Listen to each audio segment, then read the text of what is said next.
Wingoa ko palopsi naua me Salt Lake City, Utah. Pe ko fia ke mai whainga maari e ko ni ke whakahoko atuai e tau polokalama I he pōni. Pea ko kolfa more atu ko polokalama ko ia o e pōni, ko kai ko polokalama ngā maheni a koe ki he laukonga hau mui a te au. Te tau tuk whakahoko ia e tau tolu I he pō ko ia a pongpongi. Ka koe pōni o ko fie to'o mai ai polokalama o e pōni. Ke tau talanoa o whekau aki mahangahi whakahino me he tohi whakahino whakaloku fua ko ia o seasi o sisu plaisi o e kau maa oni I he ngahi aho ki muini. Pea koe tohi whakahino foko e ni o hange e ko ia na tau wanga maheni ki ai I he kuhiri. Nei pēni ihi na anau sio I he tohi koe ni. Aia koe ni ihi koe ni, koe kautaki pē ko ia o e seasi o sisu klaisi ka mani ngahi mui ni, na anau sio ai. Ka ihe ahoni he taimina I ui ai ko ia ai palofita mo ui o e ahoni. Russell M. Nelson ki hoko ko e palofita. Na ni hanga rea wa whaka ata. Ahono ngawe aki o hono lau ko ia o e tohi koe ni. E ha whaahinga toko tape. O hinga ko ia ai Palestini pe koe palofita. Ha whaahinga tahape o ko me mipa I he siasi ko e ni. Pe o kui kai ke me mipa ia I he siasi ko e ni. O ke mao e koe ai ngofua mo e totonu ke lau mo ke ako ai tohi whakahino whakaloku fua. Ta kohono tau mua ko ia o e tohi ko e ni, o mai ia ke tokoni I aki, ai kau taki whakaloto whonua. Me tau pē ko e taki whakaloto whonua, ko e pariseni o e steiki mohono tokoni, mai kau ngāwe kotoa pē ko ia I he steiki. Ko e pisope mohono tokoni, mai kau ngāwe kotoa pē ai kau ofisa mo e kau taki, I he ngahi horot ke he I he woti. Ko ki nau tolu ia o whakatau mua ki ai tohi ko e ni. Ka ku whakaatare wa ia ki a koe pia moau ai me mi pā. Ke ta ako I he tohi ko ni ke ta hanga whakapapaui. Ko mea koe o mai e kautaki koe whakaloto whanua ki a koe pia moau. Ko ngahi tuutu unia ai otua na e oangi ko ia ki he palofita mohono toko ni. Pea nau whatahai mo e kolomu ai toko tahawa, ke hoko ai tuutu uniko ia, ke whakaluku fuai a mamani hono katoa. O I kai whakangata ai tuutu uniko ia. Ko hono uhi ngai whakaata mai e ke a koe pia moau, ke ta lau ai tohi koe ni. Ko ta whatongia rewa o ki taua koe me mi pā. Whakalahi ki he ta lau ko ia ai whawhawhala ai hau ko ia mui ia te au, o whie mau ia pe eke he kia mea koe. Ke hanga o ako ai tohi whakahino, ke oana ia ha taimi o hanga e hataha. O mai ha tuutuuni hala, ke tuutuuni mai ki a koe kai ke totonu, ke whakahoko, pe whai ai tuutuuni koe ia. Kono hinga ku mahu I ngai. Pe tau mare tau tolu ai totonu mo ngofua I he tau lau koe ia ai tohi, ke tau alu ke tau kautaki, o talaange ki a te ki nau tolu, I he whetala noa aki moki nau tolu. O whekau aki mo e whai ki he kehe ko ia o e mau ki he tohi tūtuni. Ko mea rewa ko ia o totonu ke hoko ko ia ko e tūtuni whakaao niu, whakaao whakatuku. O e whepōtara noa ko ia ia. O ko I kai ko e whakakaukau ai taki, whakatwhanua, pe ko e whakaukau ai me me pā. Ko hae mea ku tala mai e he tohi tūtuni, ko mea ia o ku totonu ke tau mate kotoa ki ai. He nei hono uhinga nei mai e ngahi tūtuni koe ni ki a te ki tau tolu. Kono uhinga ke tau hanga o whakarere aki ai ngā ue, pe koe sias ko ia o e eki. Pea te mai tohi tūtuni ko ia ke malui aki ai siasi. Meha ngahi whakailo e whai e hani I. O nau hanga o whakailo pe sui ai siasi, koe uhi tokua, koe tau tae tokanga ki hono whakahoko e ngahi tuutuuni, o ko mai siasi ke whakaaonga I ko ia, ki hono whakarere o hono siasi, mo hono whakaaongai o ngahi koloa, mo ngahi api siasi ko ia kua langa ehe siasi, ke tau o lotu ai, mo whai ai tau ngahi whakawhiawhia, whakawoti. Pea upiheni rewa e tau tala noa koe i he pōni. Ko ha whehui mo ha whetutaki na ea mai ki au. Ko whehui. Ke usio ange to kua pe koe hae lau ai siasi. O wheka aki pea mohono whaka ao ngai ko ia o e ngahi api siasi.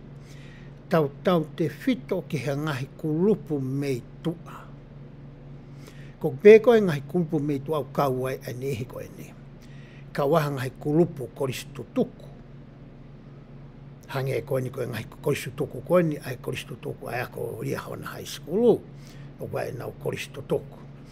O koe koristu tuku ai api ako koe a saine haa i wawau. Koe nau koristu tuku. O koe koristu tuku ai api ako o atere. O koe koristu tuku ai api ako o toloa. O koe koristu tuku ai api ako o tonga high school. Koe ngahi api ako ko toa pe, o koe nau ngahi koristu tuku. Pe koe nau ngahi kautaha, o ku nau hanga o tānaki to kua haseniti. Ke toko nii aki ai ngahi api ako lolo tonga ko ia, o ngahi ako nāku tānoa ki ai, moha ngahi api ako kehe i tonga, ai o kai ke ulawe atu ki ai. Koe na tūla ia mo e whotunga o ngahi kautaha koristuku kwhai kai e ku tala noa. Kai ke ngata e kahi koristuku ko ia. Ka koha ngahi timi whakasipoti, hange koe ni. Koha kulupu o ha timi volleyball, pe koe timi akapulu, pe koe timi soka, pe koe timi pikapolo, pe koe timi tenis, pe koe timi fuhu, pe koe timi aka no ia holo pehe hapahinga timi sipoti pe. O ku kauai mo ni iko ia. Ihe whamatala ko ia te whai ihe pōni. O ka pau ku nau fie mau ke whaka ao ngai. Ai whare wa inga ko ia o ngahi whare lotu pe ngahi apiasi. Ki ha nau ngahi polo kalama o ku nau palani mo whakakaukau ke whai ki ai. O ku kauai mo ngahi ni ihe whaka foi tui pe ia. Pea mo ngahi kulupu i he ngahi tūkui kolo ko ia o ku tuu ai a ngahi apiasi. Ka pau ku nau loto ke nau o mai whaka ao ngai. Ai whare wa inga koe apiasi ki a nau ngahi activity.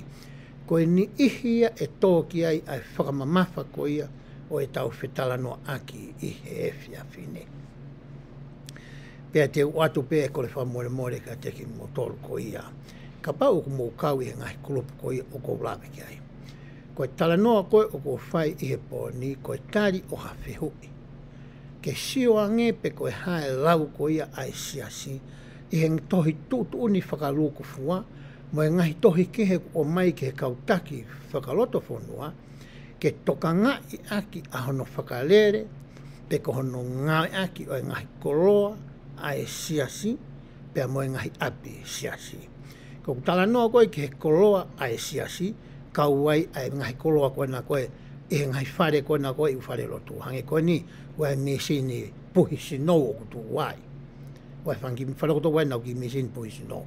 O koe ai sāvoro, o koe ai aisiku o mai ke ngā ake tai momoko, o koe ai me ngahi toilet paper tapuang mai tau whitānu aki, o koe mai me ngahi pepa holo nima, wai sioka, koe hae ngahi koloa koe ia, koe mea kui koe koloa ai siasi, o koe ihe ngahi api siasi. O kai ke wharangata ai tala noa koe nia kihe api siasi, kai kauai ai ngahi koloa koe ia ai siasi, o koe ihe api siasi. Pea koha toe whare o ku tuu whakata, pea moe api siasi. Pea u whakawae lewa ai tala noa koe te tau whai e tau tolu i he pōni, i he tohi whakahino whakarofua. Kai koha whamatala ia a paulapasi naua, ika, pau kai ki u tō maha whakamatala a sione pe ko pito, pe ko hapi sope mālolo, pe ko hapi sope lolotong, pe ko hapi steak mālolo, pe ko hapi steak lolotong, pe ko hapi tungo furu mālolo, pe ko hapi tungo furu lolotong. Kai u tō mai na whakamatala. Ko o mai e ai whakamatala koe, o mai ehe eiki, o whakawhau mai, i ene kautaki. E koe whakamatala ia. o toton ke tau tukulolo katoa koe ki ai. Ai finangalo o eiki he kohono siasia. Ko me e whakama e ai e ko whamatala ko ia i he whiawhine. Paka o pau ia tahau whanongo mai i he whiawhine. O toi ai hatohi kehe ia. O ko ke hanga e koe o tala mai o ko totonu a ngai mea ko ke whakaukau ki ai. Te utari le leike ke telefoni mai ke te hau. Pai te kera pati whainga maari ke hau. Ke hau ki heni o whakahoko o polkalama i he pēs koe ni a ako. Ke hanga nge o mai ai whakahinohino makehe ia ko ia. O ku ngari o ku tonu angea i he whakahinohino ko ia. Te ulawe kei i he pōni ai o kai ke whakahinohino a ako. Ko he whakahinohino ai kau taki mua. Ai tau siasi ai wasi he tohi whakahinohino. Pere tau alu rewa ki he whakahinohino ko ia i he sāti koe ni. Ko whainohino te tau tāno ke ku mau ia he tohi whakahinohino whakaluku fua i he wahe tolu nima poini hono nima. Ko whetu ia te ke mau ai sai. Ka paurea kua hani i hia hena. O kai ke mo ilo mo tolpe ku tuu i whe ai tohi whakahinohino koe ni te ulawe koe ki ai. Te uhanga o atu he ku telefoni. Ko ku telefoni anu mo mea mai koe ki ai he taimini.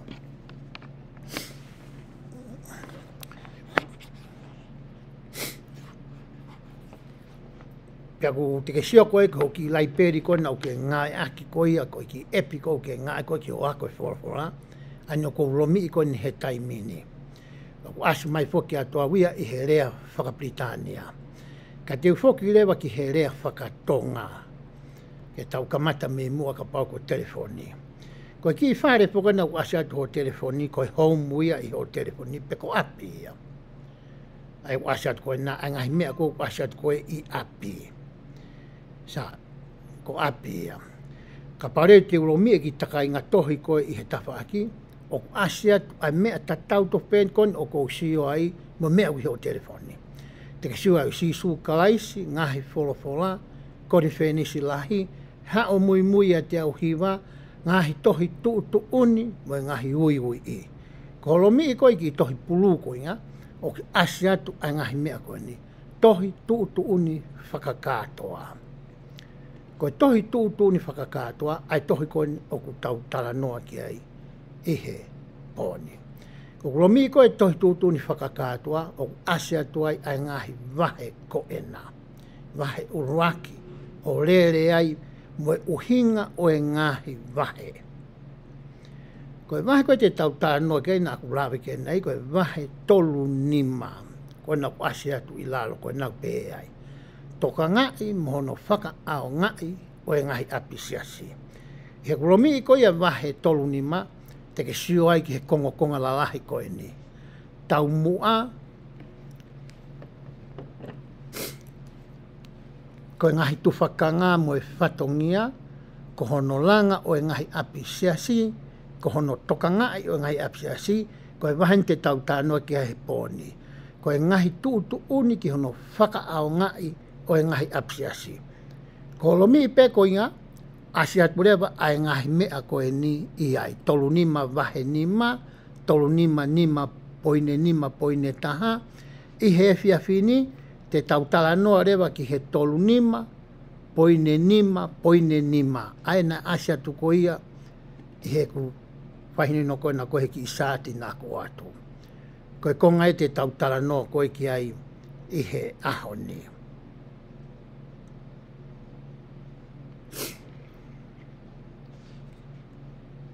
Oku pehe ai. Oku i he konga ko e ni hangahi tuutu uni whakaluku fua ki hono whaka ao ngai o e api siasi. Hange ko mea nā ku whakalawe kei ane nai. Ko e api siasi ia na e langa ia e siasi o sisu klaisi o e kau mā oni e ngai ki muini. Aki a ngahi whaki a e kāinga lotu ki he siasi. Ko nā tōna nā ulanga. Ta koki nau tolong nau mai koe ke tuutu uni koe ke whaka ao ngai aki ai api siasi. O ase wahe koe ni ai tuutu uni whaka luku fua koe ia ki hono whaka ao ngai o e ngahi api siasi. Hoka te lau koe ia ai tohi. O ku toe whaka ao ngai foki ai ngahi tuutu uni koe ni ki he koloa mo e ngahi whare kotoa pe ai siasi o e siasi o kutu whakataha mo e apsiasi. Ai koe nā kulawe koe ki anai, ko tiu mai nongo fua pe ia, ai konga koe ia. Whakatela ai tohi. O ku iai ha whakamatala lahi ange, e ngai mauanga tokoni o ku risi atu i he konga ko e ni. Pe o mai leo he whakamatala ko ia o e tohini, ai tohi a ta. O ku iai mo e ngahi whakamatala i ki he kau piso pe, mo e kau pasen whakasteki, kau takwhawhonua, ki hono ngai aki o e whare loto ko ia. Ko e tohi en te uhanga o atu ko ni, ko hingoa e nai tohi. Facilities Management Guidelines for Meeting Houses and Other Church Property. Ko hingoa ia o e tohi. Pe ka pau te tau sio ki loto ki he tohi ko e ni. O ku iai rewa ai ngahi whakahino hino ko e ni, ke sio ki ai ai kau piso pe, pe nau hanga i loi ai mea kou to ton ke whakaonga i ke apsasi, ai mea ku ngofua, mea ku tapu, pe moeanga koe no whaonga o ngahi mea ku ngofua. O ku kau e ngahi whakalama koe ni ki he mo ui lelei. Kau ai sumpa, kau hena ai ngahi pokalama ki he mo ui lelei. Kau e ngahi atu e kau whai ai. Pe ku aruhifai ka pau te ke siau kau ai mo he hula au whai he api siasi. Ka pau te ke lau he asko ne konga whika tolu. O ku asi atua ia ai totongi. Ko e fees o ku asi atua i. Pe ka pau te tau alu ki he lau ko ia ai whika tolu. Ki he fees o ku pe ai. Ko e lau ena ai fees o tu ai ko ena asi atu ko ena i he o tohi.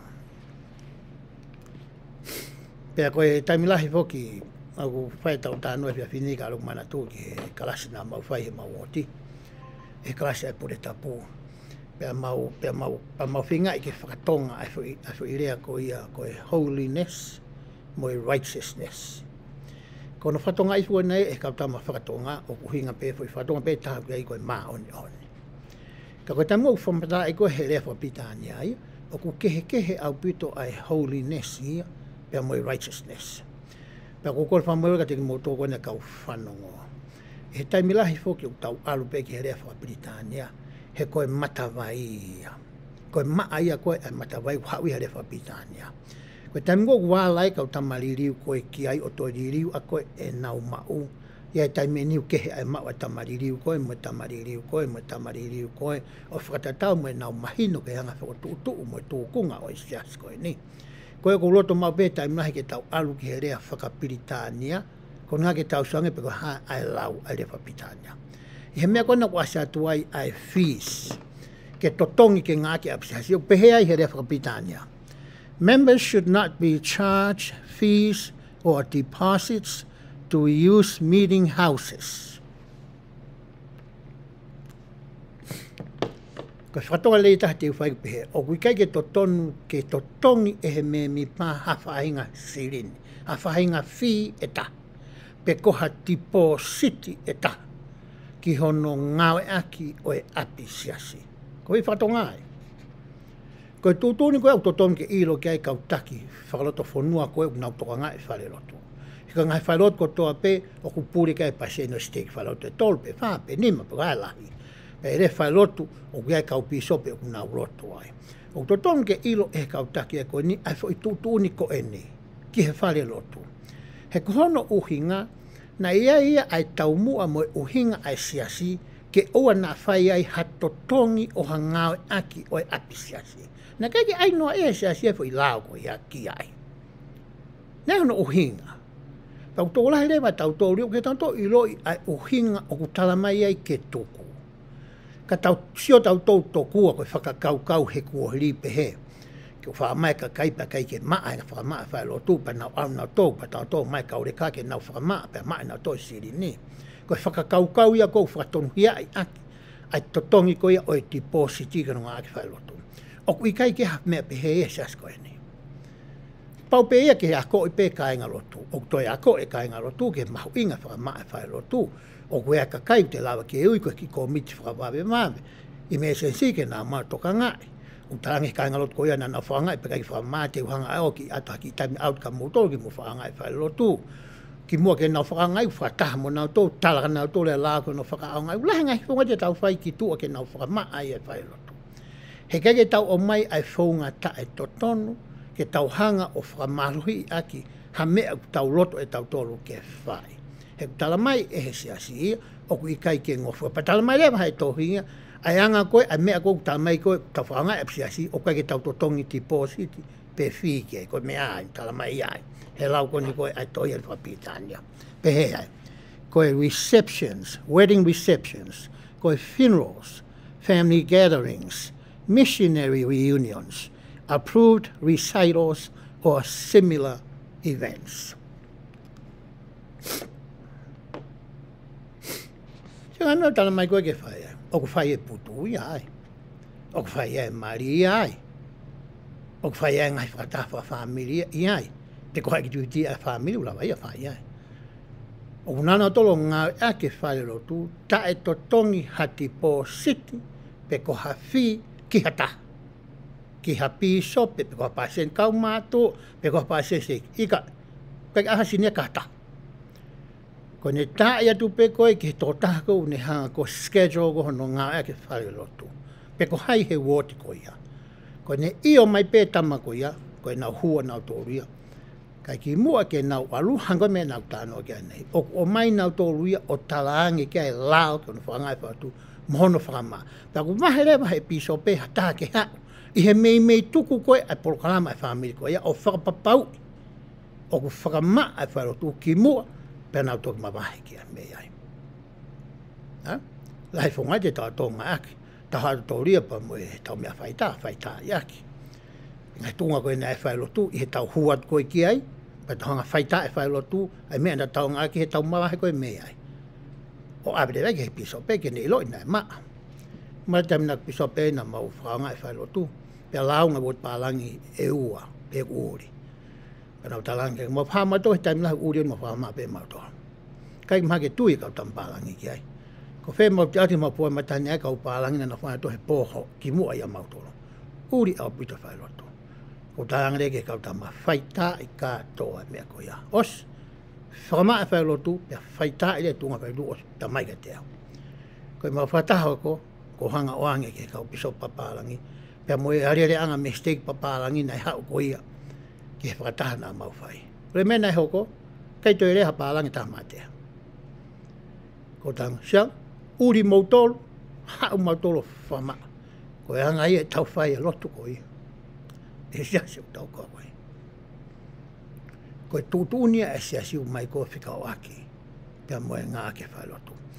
Aia koe whamatala koe pehe o ku urisi atu I he konga koe ni, o ku to'o mai rewa e whamatala ai e whamatala ko ia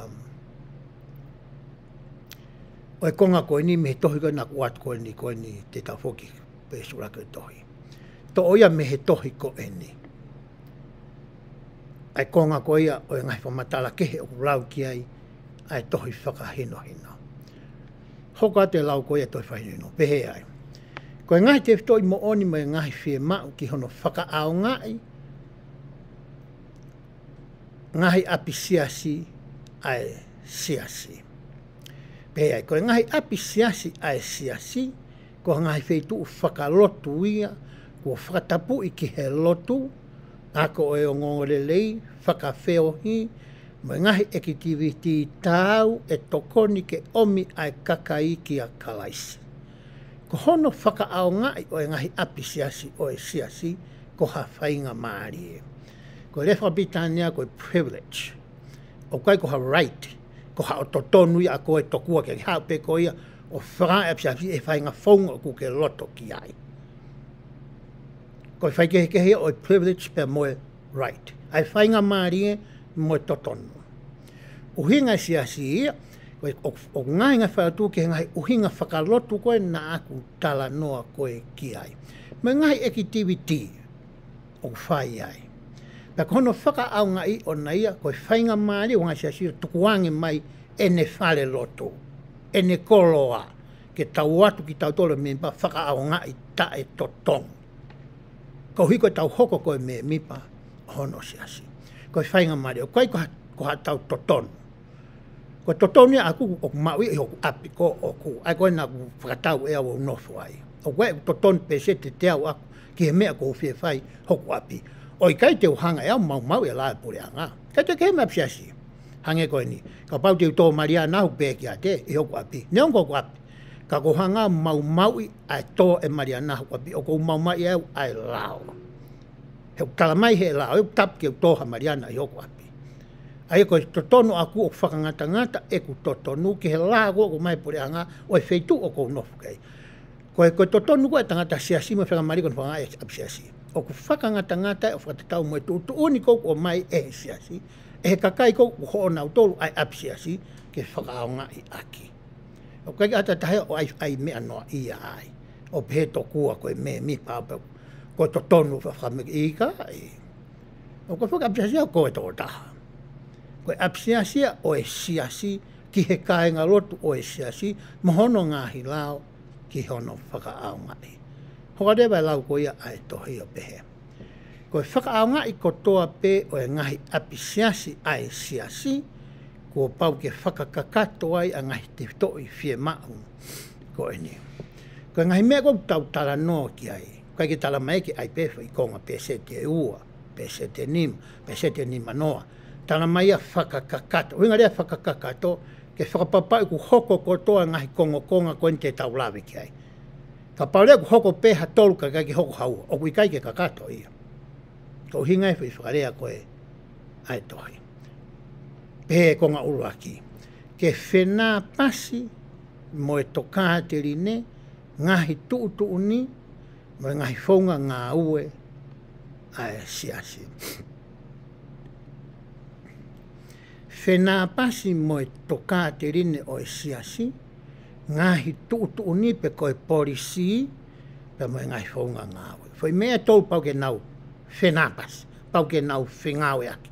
Pau ke hao e tokaa te rine, tatau mo e tuu ni, tatau mo e ngahi whaunga whakaau ngai. Pau ke whai tatau e tolu ko ia. Ko hinga whi rea ke nau whenā pasi. He kai ke peke tau ai pe tau tō taha ka tō ke ua, pe a ewa ka tō ke taha, ika. Ko e tokaa tēne, ko e tokaa tēne hange koe, ni pehe tokaa tēne tau siasi. O tapu e whitapaka, mo inu ka mālohi, e apsiasi pe koha e ri apsiasi. Ko e tokaa tēne ne e. To e talamai tūtūni kino ngā ke apsiasi. O kui kai ngofua ke huha taha ki apsiasi, o ku kona. Pe hai, if Mariana, pe na if Topi, pe na e, mihi ais pe koha pene mea nai whai. Kai ke ngofua e ke a hu, ke a whainga tu i di whai roto. Pau kai ki ngofua ke whainga he mea koa iha ki konga kere i whare lotu. Whai ki rapureanga. Whai duak whai ai, ka waha taha wifi. Kone whewe mama tāpaka pe tāpanga me tau whetano aki. Hu mai ki tua mea psiasi, lua ki tui harapureanga, o ifi ai. Pe koe saitu woka. Koe konga saitu woka koe me e pureanga. A pe a psiasi o ngata he saitu woka. Kone tuu ko ifi kohe loto kere koe a psiasi ko o tapu ia. Koe tuu ni ia. Pea te o mai rewa he tohi ai whaunga ngāu koe kono ngāu aki o e api siasi. Hoka te lau koe ai tohi. Kauai ai natula topu tapu mo e ngahi tau mua o e ngahi api siasi ai siasi. O koe tau mua ene la ngai siasi nā kulape ko ki ane nei. Ke ako, lotu, activity mo e hāfua. Koe ngahi tau mua e siasi. Koe konga koe o e api siasi o kuwhai lotu o top tapu ia. He kai ke pehe ke whai e activity ia i he whare wainga pe whakaawa rewa ai matapāia koe ke whai lotu ke kolosi noa ia holo kakaia i loto whare lotu. Lotonga lere koe activity i whare wainga. Pe hanga mātu a e whare wainga kai o mai whanau ia o ke minau tori whare lotu. He koe whai lotu ia koe nai o top tapu ia ki he lotu. Whaitō tau whai tau mau sākala me ni tau whanonga i ki he whainohina e kautaki me he wholflaki hono a koe ki tau tolo. Kono ngau whi mau ke loka, ai ngahi whare loto, kai āwa pē, ai whare vai ngā ia, ke whai ai vai ngā. O kai whoke ngofu ia, ke pehe ke āwa e ofisia, ke aluka kai huno ia, ke u ofis ko ia kau piso pē, e ngai whare loto. Pete nau huholo ke hangai loko, ke tonon ke nahango whare pa, au wahalo ki papi, e whare loto ia, o kai ke ngofu ke nā tō o vai ngā ai. Pe hopatahan ia kau he vai, ka pau ia vai ai. Ko e ngai whonga ngā ue ko utala noa ki ai tohi ke nau whenā pasi. Pe he ai, tauhi ai ngahi whakarangata o e lao. Ungan ke lao ko o e kolo o ko tu ai ai whare roto. Ko ngai kolo ko toa pe ia i sore kini Amerikani o koe e lao ko e curfew. Ko e talamaia ko e taimia ko to tonu ke ngatai e tauronga. Hange ko e ni. Ko te api nofo a ngā. Hange ko e siti ko tau nona api nofo. Wai ngai curfew a ngai siti ke ke. Ko nofo au i Bountiful. O wai curfew i a Bountiful. Ko pato a hango fulu po uri. O kai ke te lava e kurongoa a kuia ke ne hangai o whakahoha asi. Hoku kaunga api. Ko tārewa e kaunga api ki polisi. Ko hai polisi o mai e ku tikite a. Ko mau ai curfew ko ia ai whetu o ko nofo ai. Te ola pia longoa. Kai te ka pe whengai pe kurongoa ake o nā ongoi e he kaunga api. Ka nau laonga. Me he hoa ua whaa koe ke hongo fulu po uri e whetu o ko nofo ai. Ko rongoa ake māloi taha. He whakata ia he lao. Ia ki taimi nā pai mau ki pōkama nā whaheu karacho oku. Ko tuanga ngō polisi e ua. Tā mai ke tuke maronga koe warupe ni o tā motu vihala. He koe lao koe o te whonu koro koe ni koe hongo fulu. Kana mō mai o song fulu tono mō mai. O hala meu mai mō te keke koe whalao pe kulongo a koe ia. Koe ka koe lao e koe utala no koe whakatangata koe ia a e lao e ngai whetu kou tu e apsiasi. Hono ko pe ke whenā pasi mo e tuunga whakaata o e siasi me he tuku hau i he whetu o ku kaunga ai. Ko tuku hau ko ni ku hingai ki he federal income tax, uhingai ki he state income tax, o ku uhinga ia ki he property tax. O ku ikai totongi tuku hau ai siasi, i he ngai tuku hau e tolu koen o ko tala noa koe ki hai. Kono hinga u tala mai ko he siasi, he whunga ngā koe e ngā siasi, ke tau whae ngahi activity he kai ke lawa tuku hau, ai sirini koe o ku mau me ngahi activity koe ia. He kukanga he siasi o ngā ke form o kui koe nima noa taha 3C, tolu C. Ki he ai ala esa koe Amerikani. Ke nau tax exempt ai me he federal state tax, mo income tax ai state. Koe whomea ku whaire koe siaso, Jesus Christ kama. Mo ngai siaso ke heke kotoa pia koe Amerikanu maa. I Amerikanu kai ke maa ki New Zealand a whomna ki pe ko Australia po Pitania. Tānoa ni Amerikanu. Koe whomea ku nahanga ko whaire ke pureanga. Sai. Pe angre pureanga whainga maare ka nau tō ke o te nau totongi property tax. Ko koe mua wai ko ta api nofo anga. O ta totongi tau e property tax i he tau kotoa pe ki he city ko ia, pe koe kolo ko ia, o kuta nofo ai. Pako wahe le wahe e city e property tax ko ia, ke ngahi polo kalama ke he ai city ko ia. Ai uta nofo ai. O kai ke totongi tax pe he ai siasi ia. O kai property tax ia ka tau tolo koe, ni wā tau whangi mutu ia pe o tau nofo ai. He ki se ni tuku whaalahi lahi. He ku mei ngā unu pe ia he tau kotoa ki o longa. Me miha pe city au hiki tau whangi tax ko ia. O ku monu ia ngahi apsiasi ia, o kake nau totongi nau tō ai property tax. Pea mai rewa e he pure anga ia ai lao, ki hono whakaau ngai o e apsiasi. Ke lawa ai ke kei maru ia ai mea tolu koe nā kutara noi ka e federal tax, state tax, mo e property tax.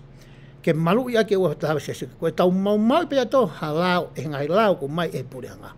O ku lawa re pure anga ia, ke ne hanga ia to'o.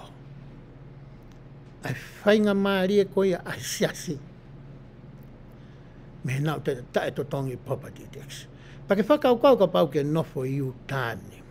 Pake sio ke lahi o ngahi whare lotu kotoa pe i state o Utah. I tātou tape. Ka pau e totongi property tax ai siasini. Ko hui ka hanga whakaanga e whalotu i hawhaunga ke ne hanga to'o ai ai totonu ai siasi ke tae totongi ai property tax. O mō pehe koe lau miliona e whiha. E totongi e he siasi i he whakaonga i koe ia hono ngahi whare lotu. Ko hui ngai na e mai ia e lao mo e tūtūni koe ia o ku tau tala noa ki ai i he pōni. Ke ne malu i ho tau siasi. Ke wana ala mai pure anga o tau tea i ai siasi ko hui koe tau tae ilo. Koe pureanga i o tua, koe ilo mo e pota. Pureanga i o tua ai. O hanga si so ako i tato ke tau wako. Kai koe ako bea whakamata i tohi. Wea ako ngā ue ke tau whaalau tohi. I he ngahi fōwhura mo i ngahi tohi kehe ko toa pe le rei oe mo oi koe ni. Ko mea whakai ai tau tō koe he siasi ki ai. He kuhanga e he i ro o whanau i mai ke teki tau tōru ai whakaha pia mehe otoa. O kune whanau i mai ai wōwōnga taha. O kune whanau i mai ngai unu whakalaisi koe whaakātaki. Koe anga whakamore more, koe whakamau mau. O whanau i ngahi mea ko ia, e mea ko ia koe poto pia moe ilo. O kai ke whanau ia e hataha o kai ke nofo pia hori ke lau ai ngahi mea koe ni. Pea tono pe ni ke whanongo pe he tala noa na tala mai e mea. O totonu pe hono ngā kena ke aia ke pehe. O kai puka whai loa tuia o e mea ko ia, o e tama ko ia. Kai ke whai loa tuia siasi. Ka pau tala mai e he siasi ke ngofua. Koe tahi mere wau ngofua ai. Ka pai tala mai he siasi o kai ke ngofua. Koe ne tuku ia. He koe nau whare lotu. Koe uhinga tau tānoa koe nau whare lotu. Lai ngahi holo e tau ria rent. Ngahi holo whai e tau ngahi whakakau wai. Maranga ho tau loto e ngahi tiu tau whie. Mau koe ke whakahoko. Pe hoka te lau ko ia ai tohi. Whakahoko hangahi si tepu o ku tāu ke whaka ehi, whakasi. Mo tokanga e ngahi tuunga whakatu utāmaki ki he malo. Ka wea ngahi whakahino, ma ngahi tuutuni ai siasika no malu e whanau pia moe to'u tupo. O wai koe security, o wai uhinga ai siasi, ka wea whanau no ngā pisa, pau kia ngo kakaila lahi e ua. Ke pe lahi anke nau tokanga activity ko whai e whanau i apsiasi. Uhinga pehekai ai whakamatala kone. Whakapapahi ni kou nau ngā ake api siasi, he kai ke hoko whakatu tāmaki. Ke nihi ko ia o ku nau ngā ake api siasi. Hoa te lau ko ia ai tohi. Talango fua ke he ngahi tūkunga, mo e ngahi whakangata kehe, o ku omi e pasen whakasteki, pe piso pe. Ko e ngotama iu o nau mai ngahi whakangata kehe. Pea koe ngahi whakarangata kehe ko ia e tēnā lawa naua tānaki mai ki he ngahi whangatangata koe nā tau talanoa tau tolu koe ki ai. He kai ke nā lawa nau mai ngahi whakarangata ke whakawhepaki i aki. Pe whepaki mai ngahi mea whakarangata mai ngahi whakangofua koku o mai e siasi ke tau whakangai ke api siasi hange koe ni. Tara mai he siasi. He kai ke totongi hawhi pe kua tipositi ke ngā ake a whailotu. Ka pare ta mai piso pepa si se iki ke totongi hawhi pe kua tiposit ke ngā ke whailotu. Ko whetai mea una whepaki ai. He kange na la nā maha tuutu ni pehe. He konu ngai whakangofua mai e siasi ia. Ai mea konu pau tānoi, tai totongi e whi mo tiposit. Ko na mea nau whai ke na talangofua nau ke tuutu ni ai siasi, he koe siasi whaani nā tole whalelotu. Ko nau au hanga siasi o ui ke na toka ngā e ngā ke whalelotu, o whakatatau ke whaini hino ai siasi. Ai utala mai koe ke ua whaha totongi. Tēnā lama tānaki mai ai ngahi whakangatangata kehe, ki he ngahi whakangatangata koe ni, o kutala noa ke ai siasi koe ni tau lawe ke ai i he pōni. Tau ale wani ki whakao ngā i koe ngahi api siasi, ngahi api siasi. Ai ka tolu nima poine wau pehe ai, ko ngā uraki. Koe ngahi whakataha, ngahi polokalama, mga activity ai siasi, o ku mua taha ia i ha toe whakaao ngā i kehe, o e api siasi, ka pau o ku iai hawhepaki. Ia e mea ku mua taha, to ia e mea ku hoko haki, to ia e mea ku hoko haki o naurere ai. Ko e mua taha o e ngahi api siasi, ke whakaao ngā i ke he ngahi mea ai siasi. Whakataha, ako hiwa, activity, ko e hula. Hape whahinga mea ha hoa lotu whai ki ai. Ko ia e mua ka pau ia ha whepaki. Kei ha mea te whotu mai taimi ko ia i kautamu koe. E marei ka toe ngā ki mui. Me he aho koe o si whaka. O si palani ai pe whotu a siasia. Ke whakahoko e ngahi mea ko ia ai siasi. Hono au pehe ai. Whakaao ngai e he mea mipa o siasi whakatau taha mo whakawhamiri. Kono hoko koe ki hono whakaao ngai o siasi, mawahe mehe siasi, koe me mipa whakatau taha, ma ngai family. O nau tau ia e nau whainga maarie ke ngā e ake ngā piasi. Hange koe ni. La vai ke whakaonga i ha me mipa o kui kai ke maari. Tau behe ko ha tau koe ne YSA, ko young single adult. Peko kau tamu ui koe ko single adult o tolu ono motu ange. Te nau lava nau to lau mai whakaonga e piasi. Mo lama e he ngahi whaamiri o whakaonga e piasi ki he ngahi whakataanga whaamiri. Peko whaamiri ku whai ki ai. Peko ho mouki po wainga o ku whai ki ai. Peko hape ho mouki mea whakawhamiri. Ka ku ata a piasi me he uraki whakaaonga i. E ngai houalo tū moe siasi. Ko motou whika uato. Ko whika tōru reo te tau lawe keu pehe ai. Whakaaonga i o apsiasi e ngai kautaha o kui kai whakatupu paanga. Pe ngai kurupu kehe pe ni ihi whakafo i tui kehe. O kuhate tau nima poini hono. Uhingan ke kau non-profit organisation. Hange kon ko ngai koristu tuku. Nā ku lawe ki ai i e kamatanga. Koe ni hea ulawe koe ki ai ko whika tolu atu wia koe ki api siasi. Sai. Koe whika uruaki mo whika hono ua. Ko hono kore kono whaanga api siasi ia. O kuea e ni ihi kua ui koe kau papalangi. Tau totongi whakaonga i pehe ngahi woti whakamatakari koe au nau loto i ngahi whai lotu. Koe taimi koe o kuua pe lahi angai hau woti iha whare lotu. O wale mea kui koe pisope kui koe na ui he le whatonga koe pisope pure o e whare lotu. Ka koe tamau ni hanga toka ngā i koe a ngā ke whare tu i hoi tau kakato koe ia. Pea totone ke hanga e toko taha koe o ui hataha i hono woti, o ui e toko taha koe whanof ke whatongia ke ne hanga o schedule hano ngā ke whare, taimi te pire i hano ngā ke whare lotu. Pea koe woti e tolu tau, pea nau tolu. Koe woti e tolu koe nau tā ki he tama koe ia. Pea wale fu master calendar e masi, toi maina masi, asea ngahi aho. Tau tāpeo talat ko whia mau whamiri ai aho mea. Ka sewe tamaku a tā me whika uluaki. To tonu ke o ange whainga maari ki he whamiri ko ia. Pe koe toko taha whakafoi tui ko ia. Ke ne ngā ke whairoto. Pe toki ilo rewa whia ilo pisope wai a te wehe tamai ai kopi ene tatau ene kārenta ke kau pisope e tolu. O whika aki moe tu unga ngā e ake whairoto i he mahina takitaha o e tau. Koe whonga e ku ngā e koe tatu. Koe whika uraki, mo e whika ua. Koe tamu na kore ko na whakaonga i whare lotu. O ku whai e kore ko ia ia ki he tokotaha ko ia. Pe ko hai pe tama uhanga i pisope ko une tokanga i whare lotu. Ko hai pe tama ne hanga whiri, pe ko e tama tangata, pe ko hai whiri motua. Ko ia e whai ke telefoni. Pe ko ne io mai pe, pe whakauka whai no hino ka nau toka na whakaonga i, mai taimi ke tuku ai, mga mea ututon ke lawa whai, mga mea ke lawa whai ai, pe whakata, pe whakapapau i whakata tō tō cheke nau mea ku whai. Osto e hawa tā teu ke tuku whakapapau i whamaa.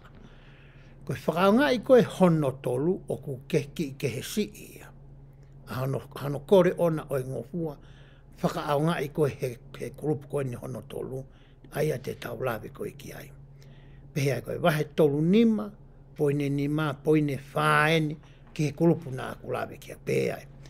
E ala whakangofua e he kautaki whakaeria, hangahi kautaha o kui kai whakatupu paanga, non-profit organisation. Tū kui kolo, mo hangahi kurupu ke hange ko hangai timi sipoti, pe ni ihi whakafo i tui o kui kai whakamatalai, i he tolu nima, poine tolu, ke nau whakaonga e ngahi apsiasi o e siasi, ki hangahi activity pe polo kalama langaki mo oi. Koe tama koe une whai koe ia ai whakangofo koe, ai peke uti hanga ai pe me toina ke peke o tātu. Kautaki whakaeria. Koe kautama una whai koe whakangofua, ki he ngahi kurupu koristutuku, mai ngahi timi sipoti, mai ngahi mea kotoko ia. Koe ke lava ia e he pisope o whakangofua ia whairotu ke whaongai niko ia. O kai ke lava he paisteni o esteiki. O kai ke lava ia e ha fitu ngofulu, ke ne whakangofua ia whairotu ki ha kurupu pehe. Koe kau paisteni si ko ia o area. E siaso sisu Christ o e kaumane haki. Nuku wahe ke ngai geographical area. Peko ngai area whakasio kalafi. Pea warea Palestini, mohonongo tokoni, moe koromu o e fitungo furu, o kuiai ai taki fitungo furu whaka area mei ai. Peko area 70 whao mei ai. Ke he ngahi area whakasio kalafi ko ia o tuu ai ai ngahi whailotu. Ko e fo i kau tamai a koe una fo, e fo i kau Palestinsi, kai koe kau fitungo furu koe, e koromu ai fitungo furu koe, taki e kau tama. Ko e kau taki ko ia o e koromu. Ko nau tau whai mai kon whangofua. Kai ke lava e hata i lalo. Ko e whehu i foki, ke whakamahino i ange, ko hai koa o kune lava o whakangofua, hono whakanga e whailotu e ngahi kau taha ko ia. Ko e tarien o kuatu e tohi, whaino. Ko e ka taria papisi naua. Taria e tohi whakahino hino, whakalofua. Kai ke lava e bishop, kai ke lava pasen steak, kai ke lava pitungo folo. Lava beia e he kautaki whaka area. Hoka te whamatala ko ia ai tohi. E whakaaunga i a ngahi tuunga o kurisi atu i he tolu nima, poine nima, poine tolu. Ai koe na tau tala noa ki ai ane nai. Pau ke nau whenā pasi fo i tunga la lahi nima koe na tau laki tala noa koe ki ai. Kawai ai konga koe na loto ke tau laki konga he hono nima ke malu ai tuunga whakatuku hau ko ia o e siasi o sisu praisi. O e kau manu ni ngai hauki moe nima. Hoko atu ai lau ai tohi. Ke kore ha whakangofua me he kautaki whaka area ki a whaahinga whaka aonga i pē. E whetu utaki a pains whakasteiki ki he pure o e ngahi nau whakatua sino. Pe koe facility management, pe nau i whakatonga koe FMA. Ko nau tōria u tākia e paisteni o e steiki. Koe kautamarea koe au whetu utaki nau tōria ki he paistensi ko ia, kau paistensi ko ia o e area. O e area kutu ai whailotu. Koe hanga i lere koe i laini whetu utaki. Ha e kulupu pe ka kautaha koe stutuku, kore ke paisteni steiki, win talange, kai ke ulawa ta whangofua. Tārea paisteni steiki, ki he kautama koe ni FMA. Pai pesu ka teo ilo lei pe paisteni steiki wha telefoni. Tārea wa kautama koe ia, ki he kautama koe, pe were wa formu ia o ku fie mau ia, ke oangi e he kautaha koe ni koe te nau whakaongai. Ai wharutu ai a te taulawe ki ai, e tau whetana koe he pōni. Koe lau ia e tohi, pau rei whai whetu utaki koe ai ke kautama, pēre vai ai. Ka pau e whakangofua e he kautaki whaka area, ke whakaaonga e he kautaha o kui kai whakatupu paanga. E whie mao rewa harea pau whakataimi ki hono whakaaonga i. Koe hingoa ia o e whomo. Koe whomo, koe area pau ai siasi, a whanau tole whare lotu, mo e kautaha koe sutuku kuna huat koe ki ai, ki hono whakaaonga i whakataimi o e whare lotu. Ko hai fo i taimi koe whie mao ke whakaaonga i ai. Ta koe fo i whomo e u ase atu koe na, i o screeni. Koe whomo e koe o mai koe, pia me kautama koe temporary use agreement. United States of America anu asat koe he tawhaki. Koe whihui whokia ke hanga whanga e whailotu koe ia i Amerikani. Koe whomo e noku ngai koe e Amerikani eni o ko huru ia to koe eo. O ko asat i he lau ko lau koe ia ai whomo. Ai koe whomo koe ni koe e area pau ia ai siasi, moki nau tolu koe tēnā whaipu asi ai. Ai aho koe ia, pea moe mahina, moe tau ko ia e whakahoko ai ai pōkalamaku ase ai olunga.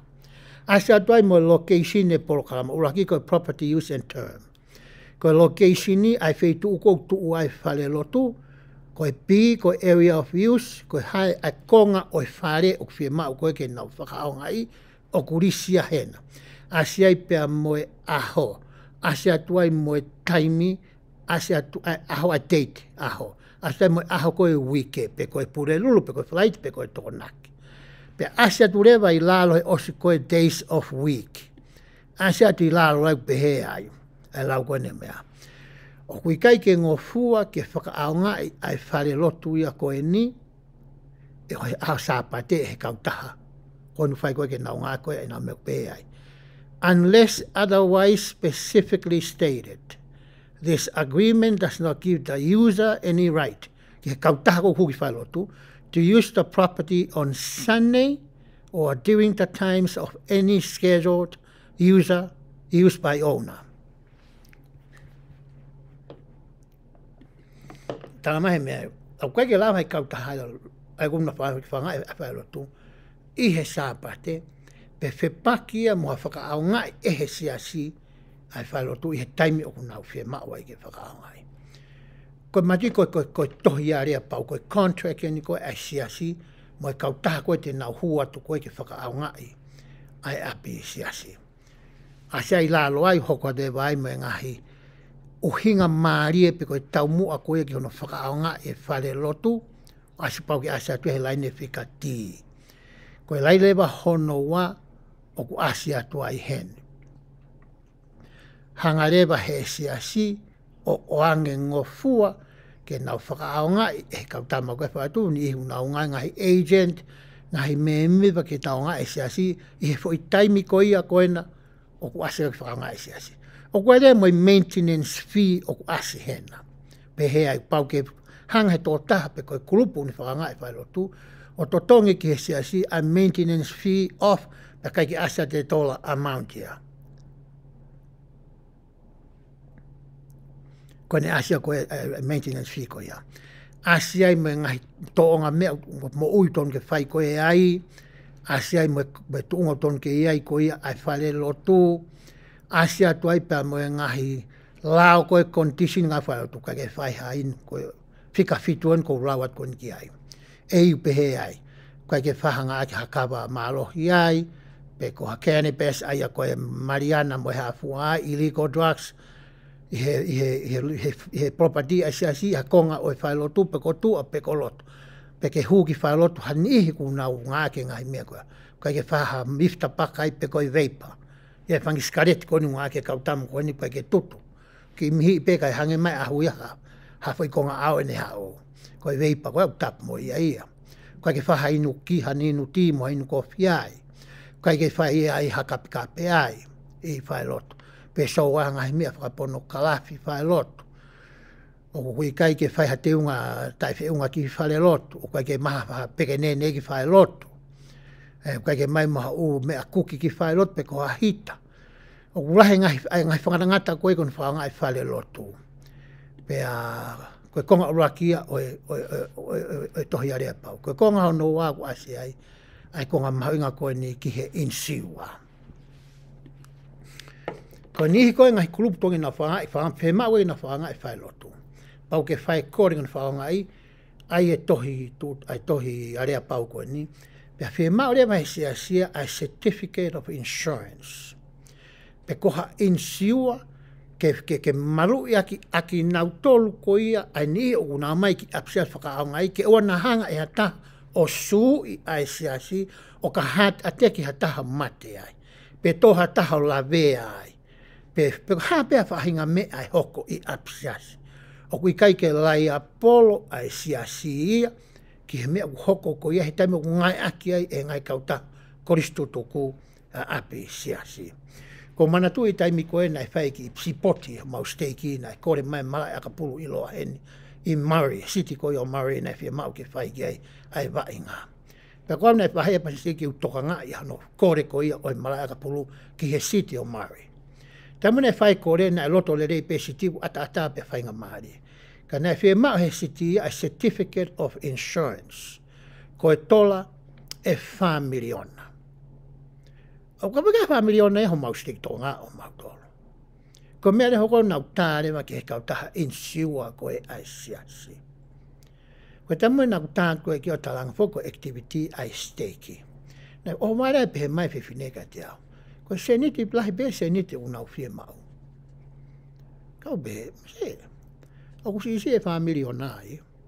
Hangarewa he e office ko insua siasi. Ai nau tō for a certificate of insurance. Hana tolo seni mai ke Siro Murray. Ko pe taha ka nau tolo. Ko pe taha ka. Ko e mao pe ko he Siro Murray ko e whi mea ko e nau io mai. Ko hinga e siri ko ia o Murray ka hoko hapatu tāmaki I ai. O kulai Apollo siasia o Sisu Christ o e kau maa oni ki he ni ihi koia e la vea ka lerea ki e tai whare maki. Pila whare maki mai apua. ko sia sia te nau whai e nau to. Ka ke lawa tahaya o sui, ai siti ko Māori. O ku uhinga pehe ki ai, ai insiua koe ni, o ku ekei, e ki tohi ari a pau koe ni, o ku talanoa koe, ki ai foi contract ki. O ku pehe ai hene lau o koe e lalo, ko anke insiua. The liability insurance shall provide limits of not less than $1 million each occurrence. Ka foi certificate of insurance e whi mau koe e siasia, me he kautaha koristo tuku kou nau huatu ki hanau wharewa inga o nau hula hula ai. Ka foi tōtō nia. Tala mai ia, o anga certificate ke foi one occurrence foi hula hula taha, certificate koe taha miliona. Koe insurance whi mai siasi. Hoka te lau koe ai kontisu pe ai. $2 million general aggregate. Kai ke toi lahi I he tola ko ia e 2 miliona. Koe tūtune mai, so mareki mea koe whakawhonu ia he kautama koe ni, koristu tuku. Pe koe group support, pe koe tauni whia ngai whailotu. Whakawhone formu, pe nau whakamoni ka toi lalo, attach atu ai mo certificate of insurance kon o ko tala noa koe ki ai. Pea ave lewa ia. Pea koe na tau loa, pea katari lewa ia, au tala mai ko ni katari, pau ke aure whakawhiare aki ia, pau ke whakawhone formu koe na area pau whakataimi na whakangai. O ku mau area pau ni me ofisi whaka area. O whe mau fo ke atohi whakamoni certificate malu I me he kautaha o ku ikai whakatupa paanga. Tuku kehe ka pau e whakapapau e he tare kita o e ngahi mea whakatua sino ku os whakangofua e he risk management division. Ta whaki insua ni ai siasi ke whakaata make. Koe whai tūtū nia. Koe lao ia. Koe mea kou haisia ki ai kautaki whakalota whanua. Ai whai tūtū ni koe ni. Kai ke ngata heki agreement au tānoa ki ai, koutou e lawe ki e certificate of insurance koe ni nā kou lawe ki ai. Koe whunga pē tai oanga e certificate of insurance, ka pauhanga he risk management division koe ai siasi, inso ai siasi o whakaataan ke lere e nau mea. Koe taimbeu kai ke kawai ki certificate. Kai ki whakaataan mai, to tonu ki ale kau taha e koe akum mai e nau e certificate tola mo whengu me taha miliona. Ke malu I aki ai ka inga ko ia te nau atu ke polgama ko ia oku whai. Pere koe na hoko, ko e ngahi kulupu I he tū kui kolo, he kai ki uto e lawa ko hi ko e taime.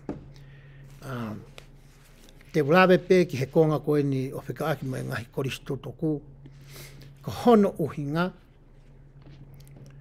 ko e whehui nai o mai e, ko e whehurewa hono hoko. Ko e taimo una mai whakaaunga ia e whare lotu. Te naulawa ke nau tānaki paanga I he whare lotu, o tānake sirini koe ke ave ke ngahi kautaha non-profit organisation koe ni o ku nauhanga whakafofonga ai, pe I kai. Ko ngā ua ia o e whehui. Te utari rewa ai tari whihonoa, me he polisi ai siasi o mai ke ilo e kau piso pe kotoa ki ai, o whekau aki pia moe text koe ai siasi. O asia he toi tūtuni koe aki he. Tūtuni whakaelektronika koe ki ngā aki he kau piso pe, me kau kalake, me kau pansesteki, o kui ko sales taxes, pa uke ko policy and principles. Ka te au ke konga whakamui ko ia o e tohi. O pehe ai, ko e exemption me he paying o e sales tax, anu asko I lalo. Pea moe property tax. Pehe ai. Ko e ngahi activity he kai ke lava o whai, pe whakangofua ke whai e apsiasi. Ko uhinga he ka whakahoko ai ngahi activity koe ni, e lava rewa ke more ai ai whainga maaria koe ni ki he ngahi tax e tōna akutala noa ki ai. Federal, state, pea moe property tax. Ko lawa ni a toi tūtin te o a te rewa pitania. Uruaki, wards must not. Ngahi oti he kai te mula whai ngahi mea koe ni. Pea lisi mai lewa e ai tūtuni pehe ai. Rent out meeting houses or parking lots. He kei ke ngofua ke hanga ngai woti o rene whare wa inga. Ke hawa whahinga taha o ngai whainga kai totongi. Pe rene ke hawa taha tau ene mea re i parking of whalotu overnight pe mahina ka kato ai. Kei ke ngofua, ui ngai whai tūtuni whika uruaki. Ko hono ua, rent out meeting houses for events such as wedding receptions and reunions. Members may use meeting houses at no cost for these kinds of events. Kei ke lawa ke ata tahia whamira tange. Shop, ai mua ke mau ngā ke whare ngā ke mau ki wedding reception a mau tō. Iyo mau hau kai tōtong maha tōla tōng ngā ko i ngā ko i deposit. I ka, tala mea ko tapu ia. Masi e kāinga. Kei ke lawa te te hanga whamarai whi whamatala. He, black and white e tamai ko tapu. O kai ke ngofua. For a man who behave, hono tolu. Use church property for the sales of commercial items or for any commercial purposes. Ala taha whakatau mai hane hawe mai hane karace ila pe o whai lot. Pero taha ko mai hane kuponi. Ma umea ko whakatau i whai lotu. O tapu ia. E whakatau he parking i tapu ia. Hoko te whamatala ko ia policy. Conduct unauthorized fundraising activities on church property. Ko hono whai hangahi tāna ki paanga fundraising activities. Ko whakatongai fu i fundraising ko ha tāna ki paanga whainga activity o ku tau whai ke tau tāna ki ai ha paanga. O ku ikai whakangofua siasi. He koe activity ko toa pe ai siasi o totongia me he patseti. Koe meana mai e siasi e patseti. Koe hula, koe sapa, koe kai. Koe tatato mamea. Mai katoa me he paanga patseti o ka pau oku iai. Peka pare o kai ke iai. Pea tū koe kai. He koe ka hasirini ke o mai aki. Ka ote ai ke whakakawenga e kai ngā lotu uia. Ke nau whaka mea kai nau tolu e ngai mea ko ia oku whai. Ka hiri ko ia usi whainga tā maki a ngai whamiri i api. Fusi mo omo e mea whapa ngai api. Ke ako e whanau. Ki he reni ki he uhila mo e hapua. Ko mea utala mai koe koe tapu. Ko ngai patamare he sia. Wai ngai fundraising activity. Wai ngai activity whatupa anga o ngofua ke whai tuota. E ngahi woti, ki he ngahi activity ku o si whangofua mai siasi ke whai ki ai. Koe ngahi mea peu whangofua koe ki he ai paanga koe api siasi. He koe tūtūni koe ai ala e sake siasi i tohi koe nā ki he whomoe nā utala tu wasi ai. Koe ngahi activity koe whai koe api siasi, koe uhinga paanga koe ai ke whakarere ake ngahi mea koe ai siasi i siasi. O koe ke hungai ke tāna ki o ave ki tua. O ku tapu ia. Hange ko mtau whai koni he koristotuku. Tau mai tau tolo whai tau laku paanga ai. Pe ku tau whaki pe toku ai u sila ape ke te pire tuku ai tau mai usai pe koe sila. Ka koe sila voku i loto e silini. Pe kono awa tāna ke te pire ke tāna wha maapo pe osi ai ulohula o ave ke paanga ai koristotuku. Koe unauthorized fundraising activities e utala noa ke ai polisi koni o kou lave ki ai. O ku tapu ia ki whakaonga i pehe ki ai whare rotu. He e more ai tax exempt ko ia, property tax exempt ko ia o he whare. E more ia ai. Ka launga e ha taha. Ta tawa pe ku hai taha taha. Koe taha ku whaingo fua. Koe whika o mau pehe. Kukolo piki ta whika. Ai office ko ia koe o e property tax ko ia ai county o Soreiki. Koe ne taha ia peki ai o launga ia tuki ai. Tuku i mai kauta mai nau kauta mai mai whakatotoloi. Ko ne mau pe u mo one. Ka mea hoke e siasi. Ko e whainiu ka mata me miliona o rere ai ki moi.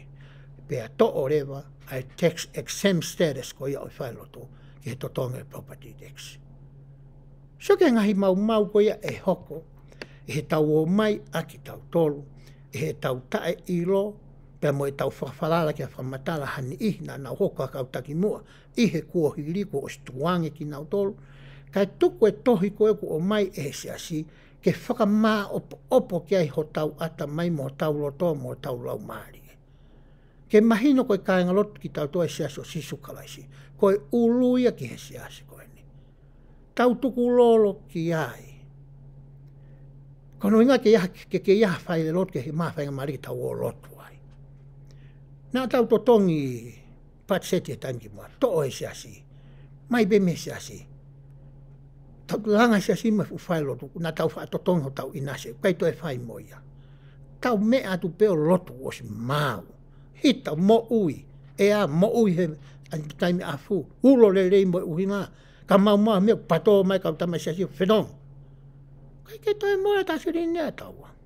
Pea whakauria moni ka panga tau whakaau ngai api siasi he whaunga. E toi hanga he siasi o whamoreki halau miliona ke nau totongi property tax ai. Ko ki moto koe nā mō whai mai e whehui.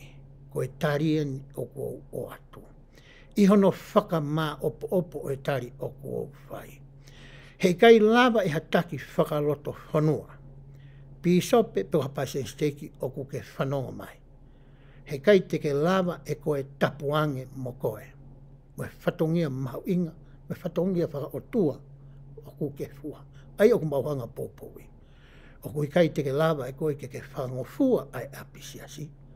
Ke aluata hakautaha koristo tuku. Peko hakau tāsi pote. Peko a whahinga kulupu. O whakaao ngai ai whailotu. Ta e mao e whangofua ko ia. Me he kau paristensi. Peko e taki o e area. Pe iai rei mohono ngai fie ma ona nā tau tala noa koe ki ai. Ko hono hoko. Ko hono ngai koe whailotu o whai ai tau o lunga koe ke tānaki paanga. Peko hono ave he sila. Peko e whakapare ka tafi a ke hapurumo lau tuku. Ke ave ki he kulupo ia, o ku tāpu haa ia, e he whare loto koe a siaso sisu klaisi, o e kaumane ngaki moini. He e more ai, ai whainga maari e koe ia, o na aku lawe koe ki ai. Pea lawa ke ue sia ai, ai whare koe uta alu ki ai. Ke whai ai e ta whetu utaki, e ta komunioni koe ia, whakafo i tuitui mo whakawhamiri, e he aho sāpate e takitaha, pea moe otua. Ko uhi koa ngāwe aki i tosi. Ko kore whamore mori ato e kāinga whanonga e honi. Nā wahanga hirea ku tōki tua. Pehange ungari fie poto e whamataha. Pehange ungari fie ilo. Ko kore whamore mori ato teki mōtoro. Ko e tāri pēnea e whihui, ko e se wāniti au i he pēsi o e hunuaki nā lalapu. Ko hoko au ko e reo e kakai ko e ni. Ke whafonga i atu ai anga ko ia e whetu utaki ai siasi. Pea mahono kāinga lotu. Pea kuata e kore whamore mori ka teki mōtoro. Ka pauga hanga i rea maa he heu. Pe atu me kore whamai mori. Mō ka taki e motua whai pokaramu kani. Koe pokaramu kani ku whai he loto tau a taina. He ku whakawa e ka atoa ai whakamatalai. Me he whina ngalo e otua. Nā o mai he ne kautaki mua. O mai he toi whai nunu whakaloku fua. Koe kore e mo loto ko whai ihe e whiawhini. He wapa sisu kaisi. Amen.